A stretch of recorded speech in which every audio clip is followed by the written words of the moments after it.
Kita lanjut kepada Uni Ranny. Kami persilakan Uni Ranny Rustam dari Australia.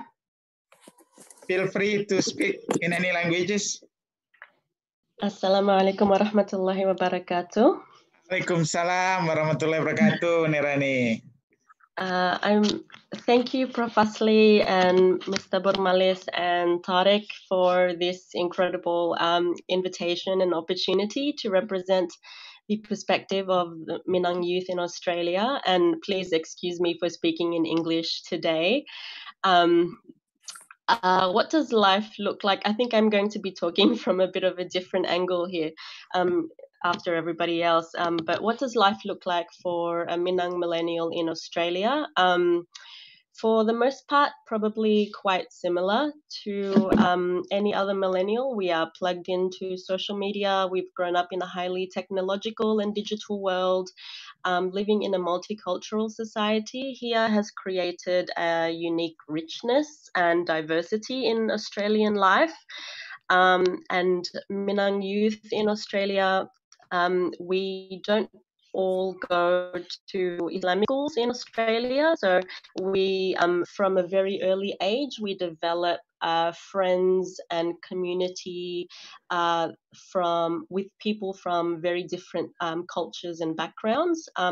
So for millennials, Minang millennials in Australia, it's more normal to have a culturally diverse community rather than just simply to have a single Minang community. And when we introduce ourselves and our cultural heritage, we usually talk about it as Indonesian as opposed to specifying that we are Minang people.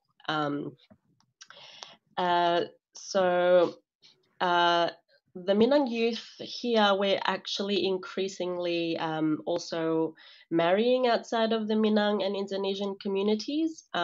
So the composition of the Minang community is also gradually changing. And in terms of university life in Australia, when we're studying,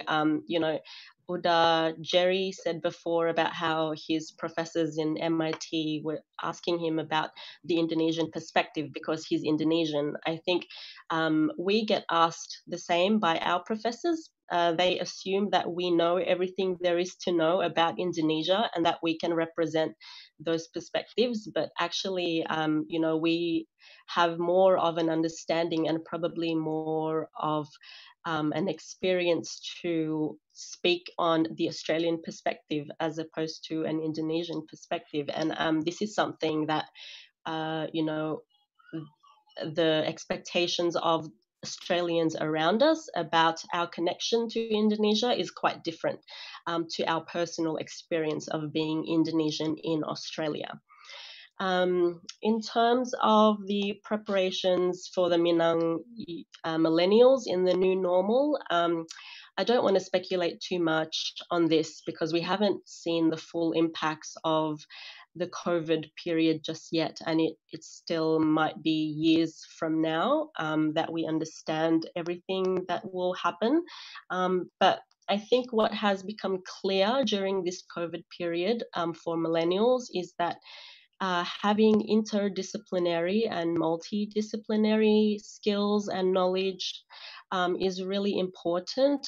So, in just a matter of months, we've seen entire industries rise, stop, shift, and I think millennials need to be faster and more adaptive than any other graduates in the past.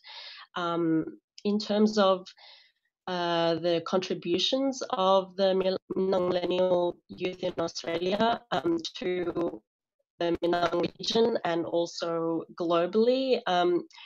I really can't speak for the Minang youth in Australia. I don't really have much oversight over that, and that's probably because we are not all that close together, and we don't really have a formal association in Australia where we can keep connected in terms of what everybody is doing and where everybody is achieving and contributing.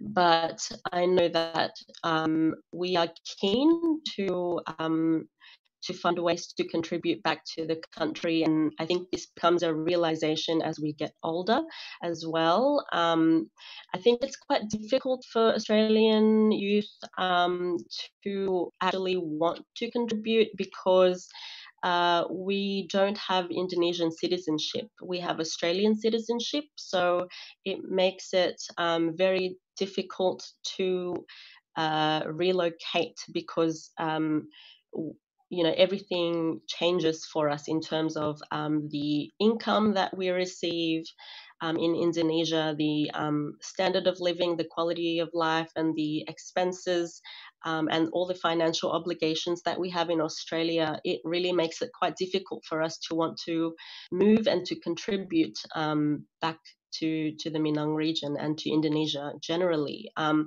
And through Australian programs, we certainly can do this as Australian citizens, but it's quite difficult because we can't choose where we want to contribute. So we can't just say we want to contribute to the Minang region because it is through very specific government programs that have been chosen and designed by the Australian government. So I think certainly,